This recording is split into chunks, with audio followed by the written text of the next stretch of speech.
Assalamualaikum warahmatullahi wabarakatuh. Saya Lebina Maisa Fitri, program studi Informatika, Universitas Muhammadiyah Banjarmasin. Di sini saya ingin mempresentasikan database design yang mana terbagi menjadi 3 tahapan, yaitu conceptual design, logical design, dan physical design. Database design menurut Wikipedia adalah pengorganisasian data menurut model database. Perancang menentukan data apa yang harus disimpan dan bagaimana elemen data saling berhubungan. Dengan informasi tersebut, maka perancang dapat mulai menyesuaikan data dengan model database. Sistem manajemen basis data mengelola data sesuai dengan hal tersebut.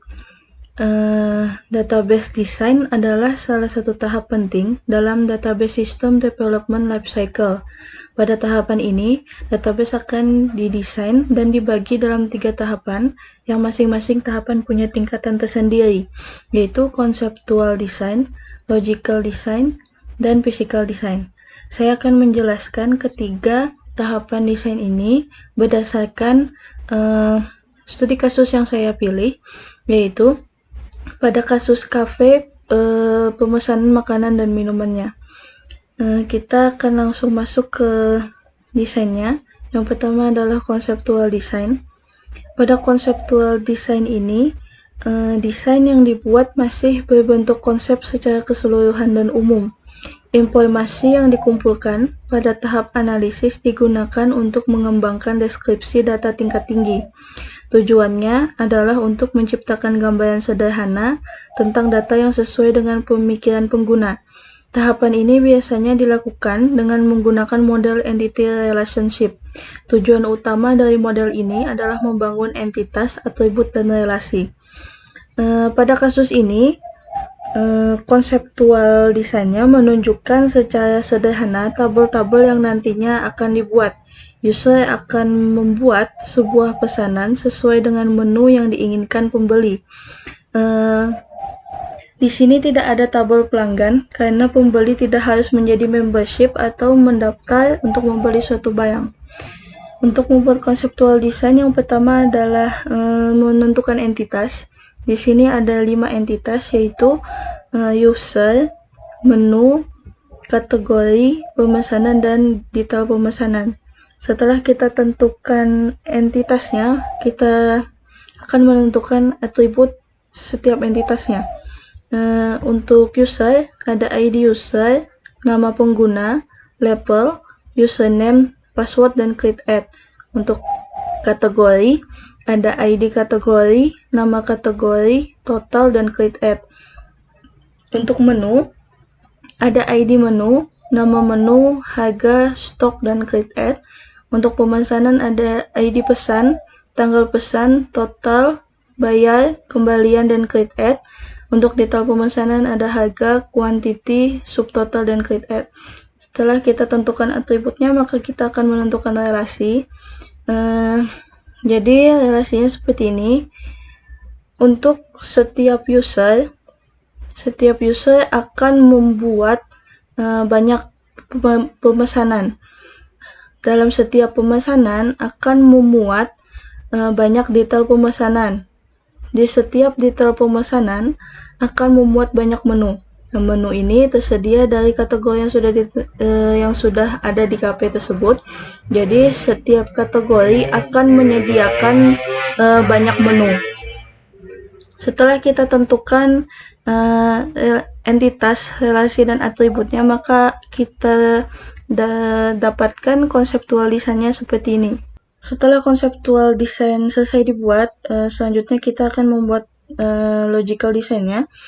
Logical design ini menjelaskan database yang lebih detail, merupakan pengembangan dari konseptual design dengan mengembangkan model berdasarkan kebutuhan data. Pada tahap ini, merubah skema entity relationship menjadi skema database relasional. Tujuannya adalah untuk memperoleh skema konseptual pada model data relasional yang dinamakan skema logika. Logical design akan mendefinisikan struktur elemen data dan memverifikasi relasi antar tabel. Pada kasus ini, kita akan menambahkan atribut-atribut yang menjadi primary key dan foreign key pada setiap entity. Jadi di sini ada 5 tabel, ada tabel user, tabel pemesanan, detail pemesanan, kategori, dan menu. Jadi pada tabel user ada ID user yang merupakan primary key. Primary key merupakan pembeda antara baris satu dengan baris yang lainnya yang ada pada tabel dan bersifat unik. Dia tidak boleh, data tidak boleh sama atau ganda dan tidak boleh bernilai 0. Kemudian ada nama pengguna. Nama pengguna sini menjadi nama pengenal pada proses pembuatan pemesanannya. Kemudian ada level. Level di sini terbagi 2, ada admin dan kasir. Admin hanya bertugas untuk mengakses laporan pemesanannya saja. Kemudian untuk kasir yang bertugas dalam pemesanan makanan dan minuman. Kemudian untuk username dan password, ini untuk user login. Kemudian ada create add. Create add di sini untuk mengetahui kapan data itu dibuat. Kemudian tabel pemesanan, ada ID pesan yang merupakan primary key dan ID user yang merupakan foreign key. Foreign key di sini atribut yang melengkapi hubungan antar tabel yang menunjukkan kepada induknya. Induk ID user ini adalah di user sini. Kemudian ada tanggal pesan untuk mengetahui kapan pemesanan itu terjadi. Kemudian total pesan adalah total seluruh harga sesuai dengan menu yang dipesan oleh pembeli. Kemudian ada bayar, kembalian, dan create add. Kemudian untuk detail pemesanan, tabel detail pemesanan, ada ID pesan yang merupakan foreign key, induknya di tabel pemesanan. Kemudian ada ID menu yang merupakan foreign key, induknya ada di tabel menu. Kemudian ada harga. Harga di sini adalah harga persatuan menu yang dipesan oleh pembeli. Kemudian quantity. Quantity ini adalah berapa banyak menu tersebut dipesan oleh pembeli. Subtotal di sini adalah harga keseluruhan dari setiap menu yang dipilih oleh pembeli berdasarkan banyaknya quantity. Kemudian ada tabel menu. Tabel menu di sini ada ID menu sebagai primary key-nya dan ID kategori sebagai foreign key yang induknya berada di tabel kategori. Kemudian ada nama menu dan harga. Ada juga create add. Kemudian di tabel kategori ada ID kategori sebagai primary key, nama kategori, dan total yang tersedia dari kategori tersebut. Setelah kita membuat logical design, maka selanjutnya kita akan membuat physical design-nya. Physical design di sini lebih fokus pada struktur database secara detail, di mana logical design diterjemahkan ke media fisik menggunakan sumber daya perangkat keras dan sistem perangkat lunak, seperti sistem manajemen basis data. Physical design mempresentasikan relasi database yang meliputi relasi antar tabel. Kolom harus memiliki data yang sudah disesuaikan dan didefinisikan. Sudah ditetapkannya primary key dan foreign key. Ini adalah physical design yang kita buat. Jadi pada tabel user ada ID user sebagai primary key. Dia bertipe data integer dan dia auto increment. Auto increment itu adalah suatu tipe data numerik yang mengisi nilainya secara otomatis. Dia akan terus bertambah. Kemudian ada nama pengguna. Dia menggunakan varchar. Tipe datanya varchar dengan panjang 20. Varchar ini adalah tipe data untuk menampung data yang bertipe karakter atau alfabetik. Kemudian ada level. Tipe data varchar panjangnya 5. Kemudian username dan password tipe data varchar panjangnya 10. Ada create add dengan tipe data timestamp. Tipe data timestamp ini adalah menunjukkan tanggal atau waktu di mana peristiwa tertentu terjadi yang dicatat oleh sebuah komputer. Selanjutnya ada di tabel pemesanan, yaitu ID pesan dengan tipe data integer. Dia merupakan primary key, dan user ID dengan tipe data integer dengan sebagai foreign key. Ada tanggal pesan bertipe data date, itu digunakan untuk menyimpan data yang berbentuk atau dalam format tanggal dan waktu. Ada total, bayar dan kembalian dengan tipe data big integer. Big integer itu digunakan untuk mewakili angka besar yang tidak menentu. Kemudian di tabel selanjutnya ada di tabel pemesanan. Pesan ID yang merupakan foreign key 1 bertipe data integer. Menu ID foreign key 2 dengan tipe data integer. Harga, quantity, dan subtotal dengan tipe data big integer dan create at dengan timestamp. Selanjutnya di tabel menu. Tabel menu ada ID menu sebagai primary key dengan integer. Kemudian kategori ID sebagai foreign key dengan tipe data integer. Nama menu, tipe data pie chart, panjangnya 50. Harga, tipe data big integer. Stok dengan tipe data integer dan create at dengan timestamp. Kategori, pada tabel kategori ada ID kategori yang merupakan primary key, tipe data integer.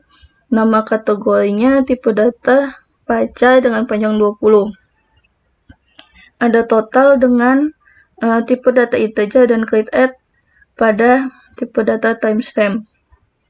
Nah, setelah kita selesai membuat physical design-nya, maka kita akan mengimplementasikannya atau membuat database-nya menggunakan command prompt atau CMD.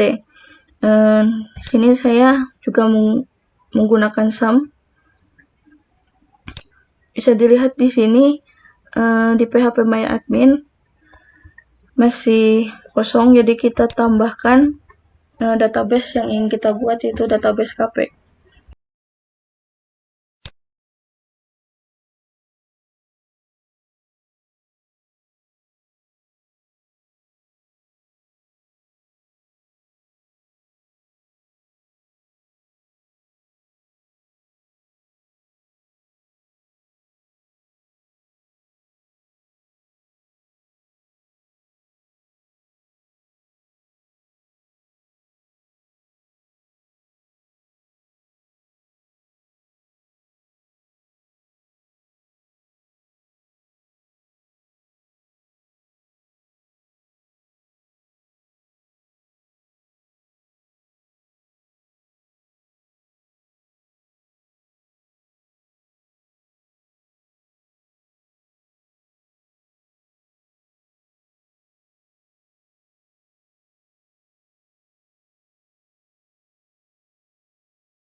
Jadi itu tadi adalah presentasi saya mengenai database design, yaitu conceptual design, logical design, dan physical design, beserta langkah-langkah untuk membuat atau mengimplementasikan physical design menggunakan Command Prompt. Saya akhiri, apabila ada kesalahan saya mohon maaf. Assalamualaikum warahmatullahi wabarakatuh.